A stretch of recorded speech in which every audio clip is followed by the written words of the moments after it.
안녕하세요. 워런 버핏처럼 매일 신문을 읽으면서 투자의 고수가 됩시다. 웜의 신바. 오늘 11월 3일 벌써 목요일입니다. 벌써.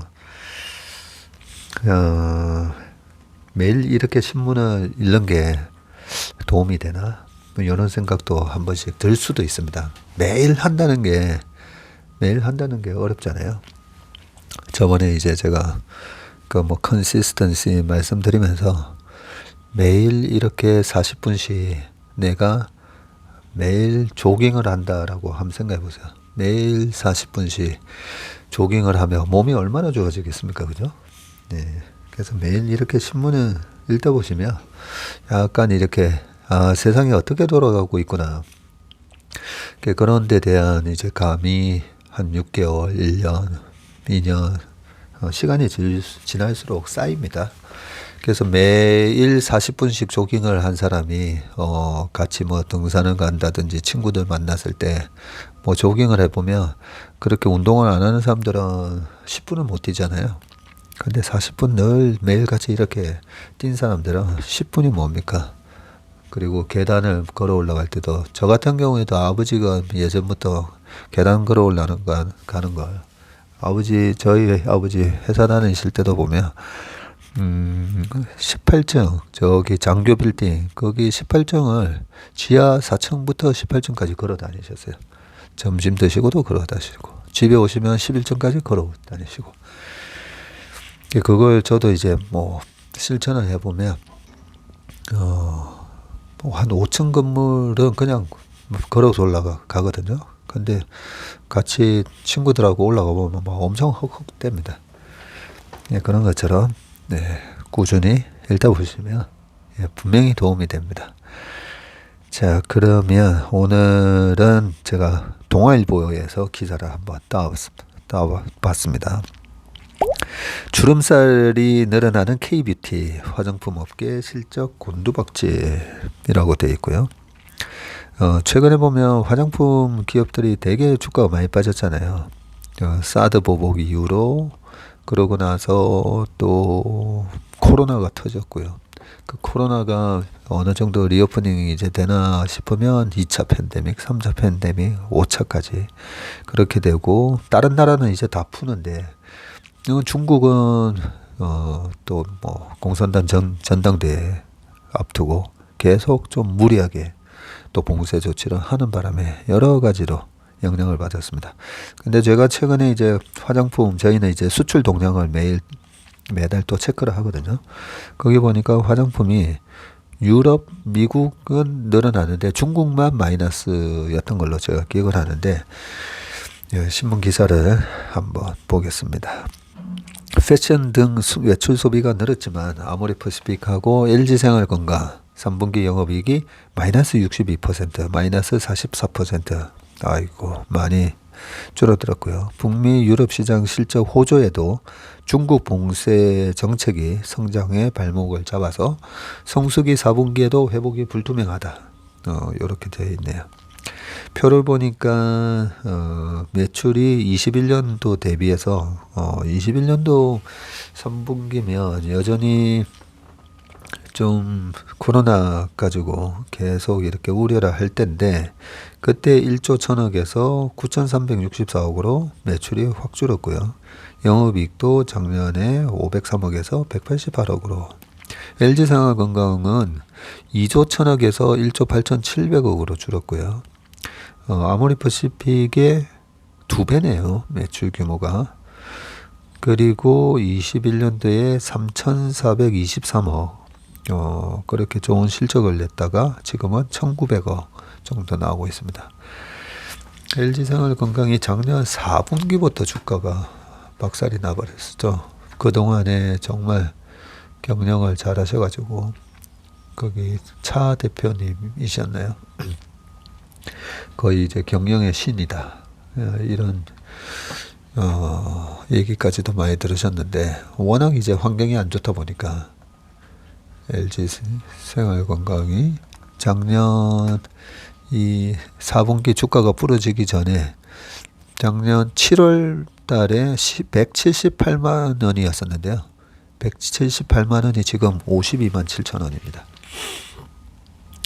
이런 걸 보면 이제 17억 8천짜리 아파트가 지금 한 5억 2천에 나온 거 아니에요. 뭐 이런 느낌도 받긴 받는데 어떤 구조적인 문제가 있는 건지 한번 살펴보겠습니다. 엔데믹으로 패션 등 외출 관련 소비가 급격하게 늘었지만 화장품 업계 실적은 오히려 악화가 됐다. 중국 봉쇄 정책 여파로 전체 실적이 급감한 가운데 4분기에도 국내외 소비 침체가 이어지며 회복이 불투명하다는 전망이 나오고요. K뷰티가 중국 시장 실적 악화와 소비 침체의 두 늪에서 위기에 빠졌다는 진단이 나온다. 예. 요런 우려 때문에 이제 주가가 많이 빠졌죠. 금융감독원의 전자공시 시스템 다트에 따르면 우리가 이 다트 들어가면 웬만한 기업들 그 사업 보고서 다 다운받아서 볼 수가 있습니다. 실적이 이렇게 줄어들었다는 거 아까 표에서 제가 다 말씀드렸고요. 올해 1월에서 9월 누계로 봐도 아모레퍼시픽과 LG생활건강의 영업이익은 전년 동기 대비해서도 각각 50%, 44% 줄었다. 야, 누적적으로 봐도 작년 대비해서 너무 안 좋네요. 엔데믹에 접어든 3분기마저 화장품 업계 발목이 잡힌 건 중국 성적이 악화했기 때문으로 풀이되는데 LG생활건강 관계자는 올 초 시작된 중국 봉쇄 정책이 계속되면서 오프라인 영업이 어려웠고 이는 전반적인 소비 침체로도 이어졌다면서 현지 홍보에 큰 역할을 하던 왕홍 인플루언서죠. 왕홍에 대한 중국 정부 제재가 강화된 것도 걸림돌이 됐습니다. 사실 작년 4분기에 LG생건의 주가가 빠지게 된 것도 바로 이 부분이었죠. 아모레퍼시픽은 3분기 중국 매출이 40% 하락하며 국내를 제외한 아시아 전체 영업이익이 적자 전환을 했네요. 국내 화장품 업계의 위기는 고질적인 중국 시장 의존도와 직결된다. 사드 사태 이후 해외 시장 다각화로 전략을 바꿨지만 전체 사업에서 중국이 차지하는 비중은 여전히 높다. 3분기 기준 LG생건의 전체 매출 중 36%가 중국에서 나온다 라고 되어 있네요. 아니 이렇게 중국 매출이 줄었는데도 여전히 36%나 의존도가 있고요. 아모레퍼시픽도 해외 매출 비중이 35.8%, 거의 똑같네요. 절반가량이 중국 몫이다. 북미와 유럽에서 3분기 매출이 각각 97%, 60% 뛰었음에도 영향이 미미한 건 이 때문이다. 업계 관계자는 안정적이고 큰 해외 시장을 확보해야 한다는 의지는 꾸준하다면서도 현업에서는 눈앞의 매출을 포기하기 힘들어서 인적, 금전적 투자가 중국으로 몰리는 경향이 있다고 말을 했습니다. 겨울용 화장품과 선물 수요가 동시에 높아져서 통상 성수기로 불리는 4분기에 대한 전망도 엇갈리고 있다. 우선 중국 최대 온라인 쇼핑 축제인 광군제 11월 10일에 빼빼로데이와 연말 분위기가 겹치며 현지 소비 심리가 기지개를 켤 것이라는 관측이 나오는데요. 화장품 업계 관계자는 3분기까지는 시진핑 주석 3년임을 위한 군기잡기로 소비가 위축됐지만 이달부터는 완화가 될 것으로 기대한다고 말을 했습니다.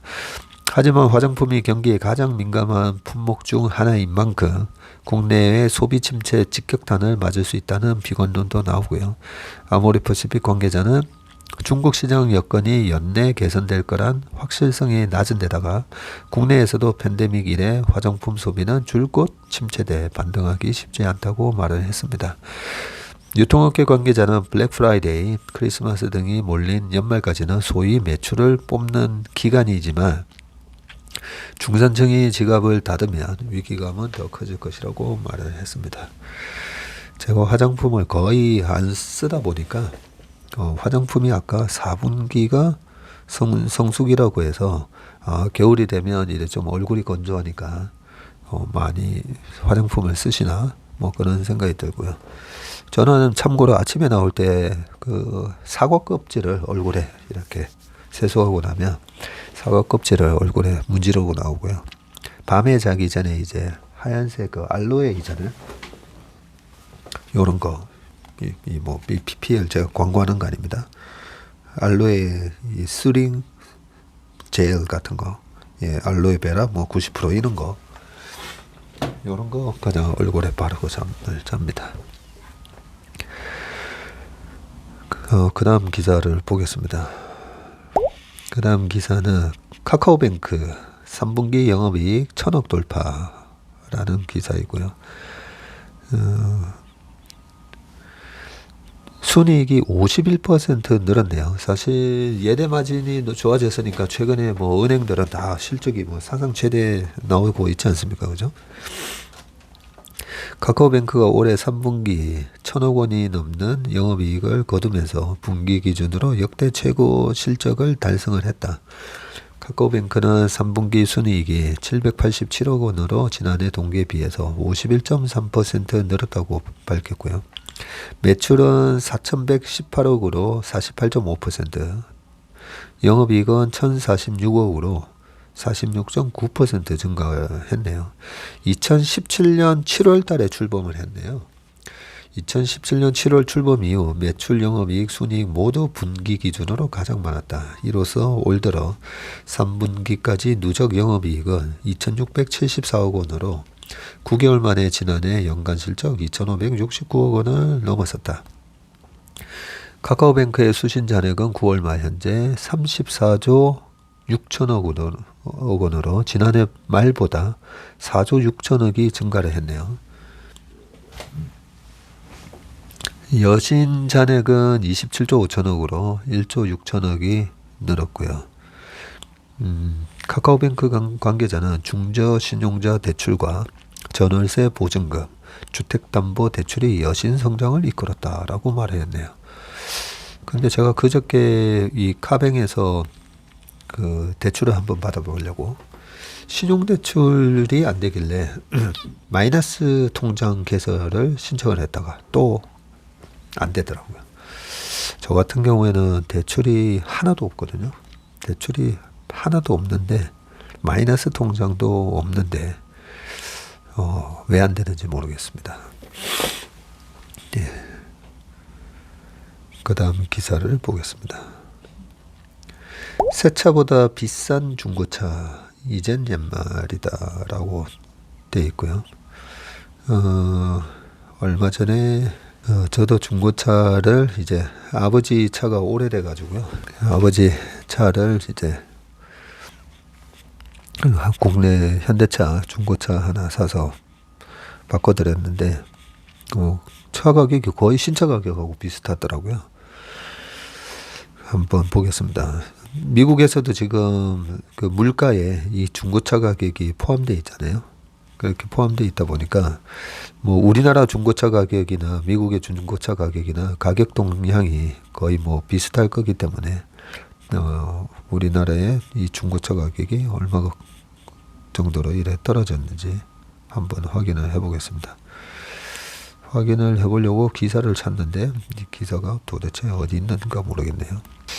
K카 11월 중고차 시세 하락 전망, 차종별 중고차 평균 가격 추이가 쭉 나오는데요.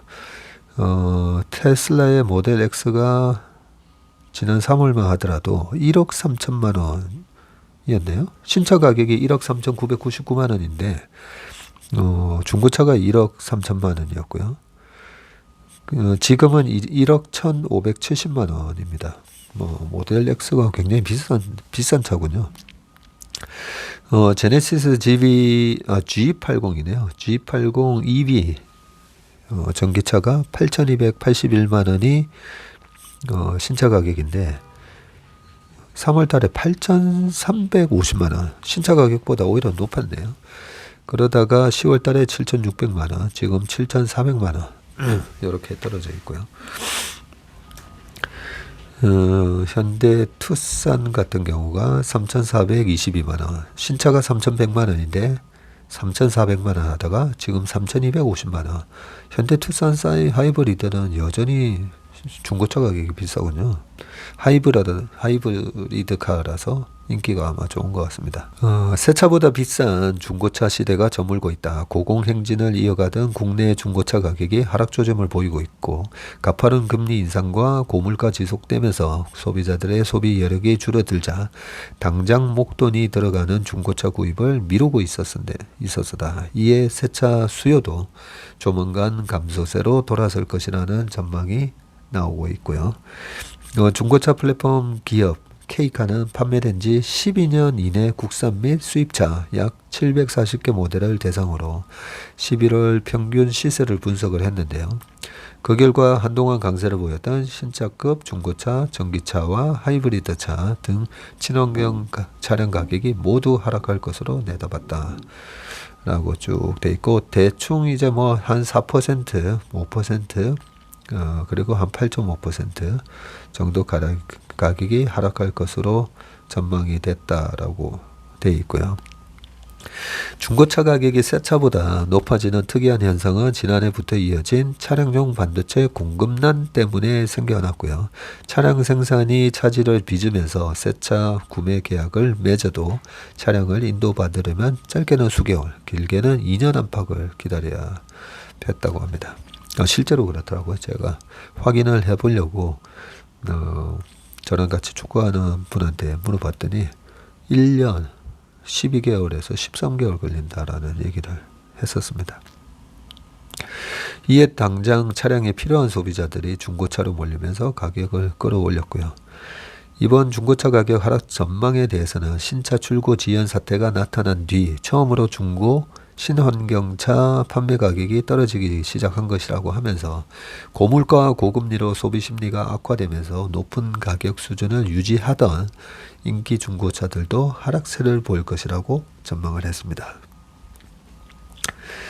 새차 공급이 완전히 정상화된 것은 아니다. 최근 차량용 반도체 공급이 일부 해소되고는 있지만 출고 지연은 현재도 이어지고 있고, 지난 이달 1일 기준으로 인기차 중에 현대차 산타페 하이브리드를 계약했을 경우 24개월, 기아 소렌토 하이브리드는 18개월, 제네시스 GV80은 최대 30개월을 대기해야 되네요. 30개월? 30개월 뒤면 제네시스 GV80 신모델 나오지 않을까요? 전문가들은 자동차 생산이 여전히 지연되고 있음에도 중고차 가격이 떨어지는 건 차량 구매에 부담을 느끼는 소비자가 늘어나기 때문이라고 지적을 했고요. 딜로이트는 지난달 보고서를 통해서 올해 8월부터 자동차 구입 의향이 급락하고 있다면서 물가 상승 부담과 경기 침체 우려로 전반적인 소비 심리가 급락한 최근 추세와 일치한다고 짚었습니다. 이에 따라 중고차에 이어 새차도 판매 감소 현상이 나타날 것이라는 전망이 나오고, 금리가 큰 폭으로 오르면서 대출을 끼고 차량을 구매하려 했던 소비자 상당수가 원리금 상환 부담에 계약을 포기하고 있다는 것이다. 수입차 업계 관계자는 대출 이자가 증가했고 주식과 부동산 등 보유자산 가치가 하락하면서 고가 수입차 계약자를 중심으로 차량 인도를 포기하는 사례가 늘고 있다고 기점했다. 여기 하나 더 있죠. 비트코인. 가상화폐라고 해야 되겠죠. 가상화폐도 자산 가치가 하락하면서 이 부의 효과, 주가와 부동산, 가상화폐 이쪽이 다 빠지면서 이 소위 말하는 웰스 이펙트가 지금 많이 줄어들고 있고요. 거기다가 이제 아무래도 금리가 높다 보니까 부담이 되죠. 중고차 가격이 강세를 보였던 미국에서도 최근 들어서 가격 하락세가 두드러지고 있는데요. 미국 중고차 가격 동향을 나타내는 만하임 지수는 올해 10월 200.5로 하락을 하면서 1년 내 최저 수준을 기록을 했다고 합니다. 인플레이션으로 인한 가격 부담과 경기 침체 우려, 금리 인상이 차량 구매 의욕을 떨어뜨리고 있다고 짚었습니다. 그 다음 기사는요. 한국은행 금리 0.5%포인트 올리면 한계 기업이 2084개에서 2170곳으로 증가를 할 거다. 뭐 그런 기사인데요. 실제로 이제 금리가 어느 정도로 경제에 영향을 미치는지 그런 부분에 대한 구체적인 기사 내용입니다. 한번 읽어보겠습니다. 세계적인 금리 인상 기조로 한국도 기준금리 3% 시대를 맞이하게 되면서 한계 상황에 몰리는 기업이 더 늘어날 것으로 전망되고요. 한계 기업은 뭐가 한계 기업이지? 우리가 한계 기업, 좀 부실한 기업이라는 생각은 하고 있지만 한계 기업은 3년 연속으로 이자 비용이 영업이익을 넘어선 기업을 말한다. 한계 기업으로 분류되면 신용등급에 악영향을 미칠 수 있고 금융권 추가 대출 등 자금 조달의 문턱도 급격히 높아진다. 그렇군요. 영업이 열심히 식당을 해가지고 한 달에 1,000만 원 버는데 나가는 이자 비용이 1,200만 원이라는 거죠. 그런 기업이면 돈을 벌어서 이자를 갚지도 못하기 때문에 한계 기업으로 이렇게 분류가 되는 것 같습니다. 한국경제연구원이 기업 13,989곳을 대상으로 분석한 내용에 따르면 신종 코로나 바이러스 영향으로 본격화된 지난해 기준 한계 기업 수가 2,084곳에서 비중은 14.9%에 달하네요.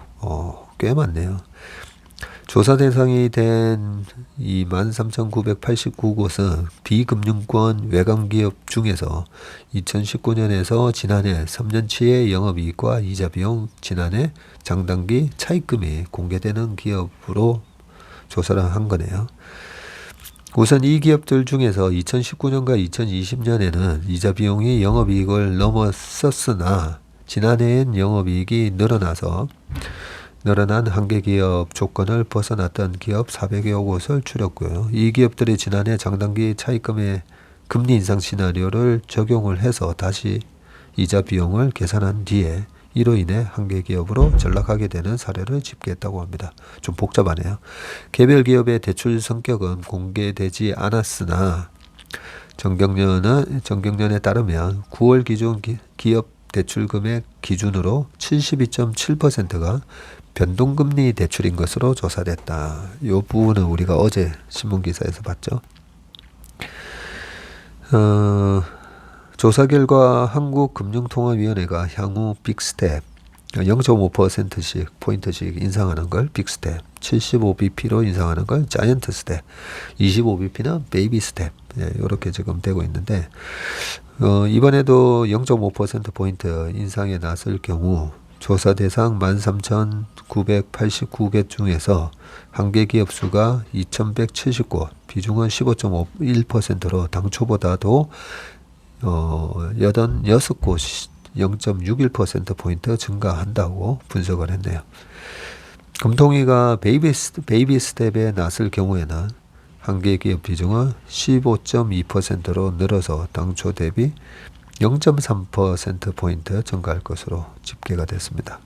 이상호 환경연 경제정책팀장은 미국의 공격적 기준금리 인상으로 국내 기준금리의 추종이 불가피한 면이 있지만 현재로서는 기업들의 금융 방어력이 매우 취약한 상황이라면서 인상 속도를 조절을 하고 법인세 부담을 경감을 해서 기업 자금 사정에 숨통을 틔워줄 필요가 있다고 얘기를 했습니다.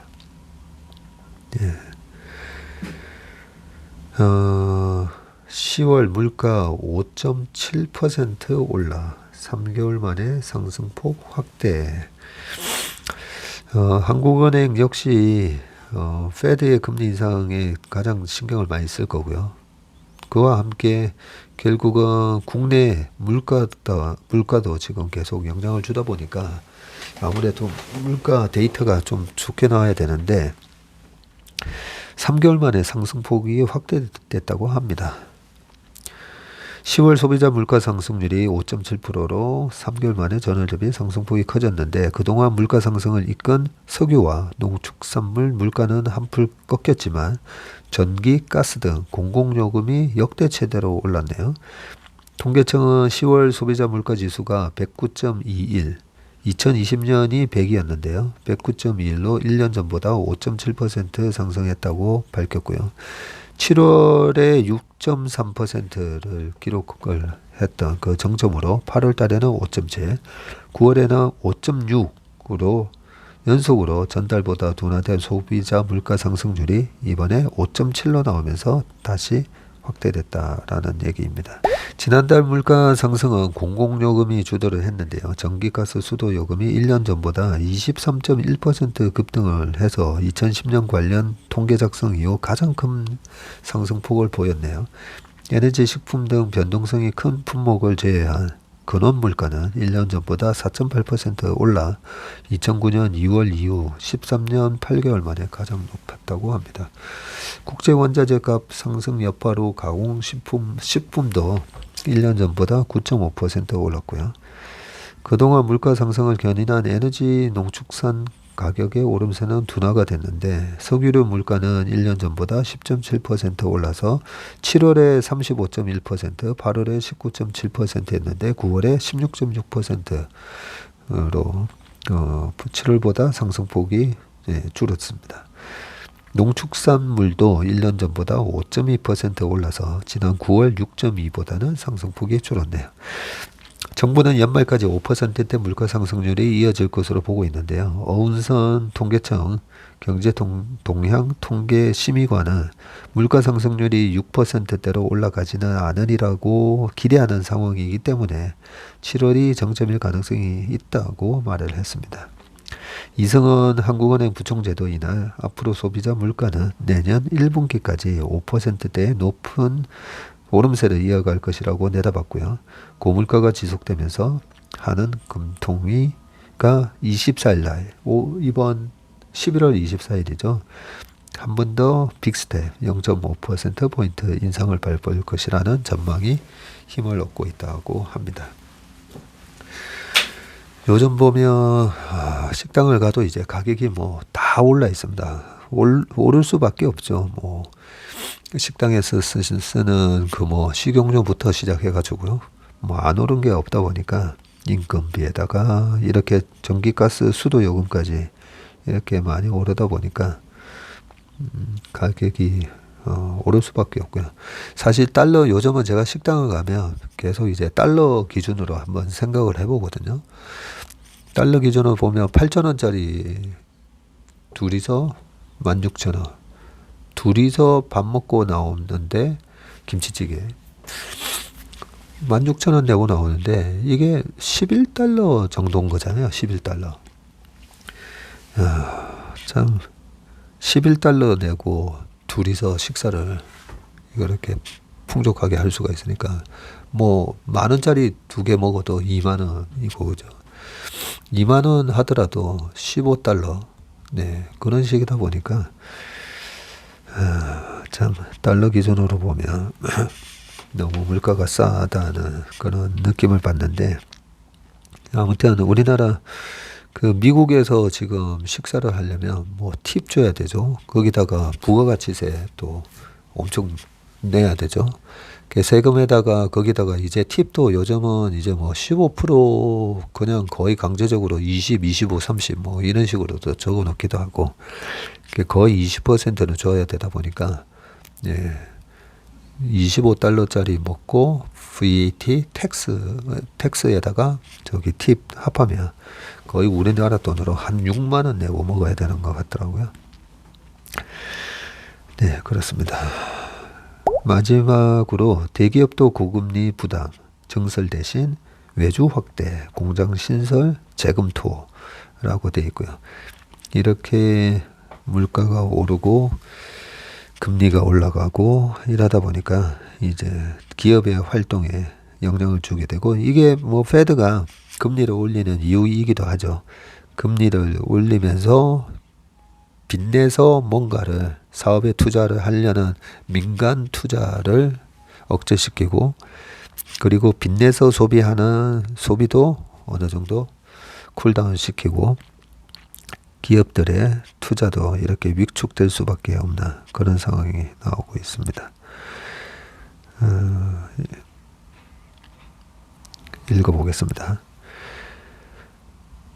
국내 4대 그룹의 A 계열사는 내년으로 계획을 했던 대규모 시설 투자를 잠정 보류하는 방안을 검토 중이고요. 글로벌 경기 침체로 경영 환경이 악화된 데다가 고금리까지 겹쳤기 때문이다. 이에 설비 확대보다 외주 생산 비중을 키우는 방향으로 전략을 수정하고 있는데요. 10대 그룹 계열의 B사는 최근 급등한 이자 비용을 충당하기 위해서 회사 측까지 발행했지만 목표 물량을 채우지 못했다. B사 역시 금융 비용 부담이 급격히 커진 상황에서 원재료 가격 부담까지 겹쳐서 공장 신설 계획을 전면 재검토하고 있고요. 정경련에 따르면 국내 기준금리가 0.5%포인트 오를 경우에 민간 금융기관들의 대출금리는 0.52%포인트 상승하는 것으로 나타났고요. 과거 기준금리 인상에 따른 시중은행의 금리 변동 데이터와 현재 금융회사들이 예상하는 미래 물가 상승률 등을 고려해서 산출한 결과라고 합니다. 밑에 이제 표가 쭉 나옵니다. 11월 국내 기준금리 인상 시나리오에 따른 영향이라고 되어 있고요. 베이비 스텝은 25bp, 빅 스텝은 0.5%포인트 인상을 가정을 한 건데, 베이비 스텝 C의 기업 대출 이자 부담 증가액이 얼마, 빅 스텝 C에는 얼마, 이렇게 이제 표를 만들어 놨는데요. 빅 스텝이 짙은 파란색이고요. 베이비 스텝이 약간 덜 짙은 색인데요. 빅 스텝을 감안을 하면 기업의 대출에 따른 이자 부담 증가액이 제조업이 2조 2,600억이고요. 서비스업은 5조 8천억이고요. 산업 전체적으로 보면 0.25 하면 4조 4,100억이 늘어나는데 0.5%라 하면 8조 8,200억의 이자가 더 늘어난다고 합니다. 그에 따라서 이제 한계 기업의 수도 아까 그 기사에서 보았듯이 한계 기업의 수도 더 늘어나게 되어 있고요. 이러다 보니까 4대 그룹 계열 A사 내년 대규모 시설 투자 계획했지만 이렇게 잠정적으로 미룰지 검토했고, 석유화학업체 B사는 늘어나는 이자 비용 충당하기 위해서 회사채 발행을 했지만 모집 물량이 미달이 되고, 요 기사 지난주엔가 우리가 봤었죠, 그죠? 그리고 경남 식품제조업사 C사는 요 기사도 저번에 봤었죠. 회사 연간 영업이익이 150억 원인데 1월에서 10월 이자 비용만 100억이 나왔다고 그렇게 돼 있네요. 미국 그 기준금리가 가파르게 올라서 연내 4%가 현실화되고 있는 가운데 한국은행은 24일 날 올해 마지막 금융통화위원회를 열어서 현재 3%인 기준금리 상승폭을 결정할 예정인데, 요 얘기 때문에 이렇게 이자 0.25냐 0.5냐에 따라서 엄청난 이자 비용이 증가하다 보니까 이게 뭐 기업만 이렇게 돼 있지만 우리나라 가계부채가 1,800조, 1,900조 막 이러잖아요.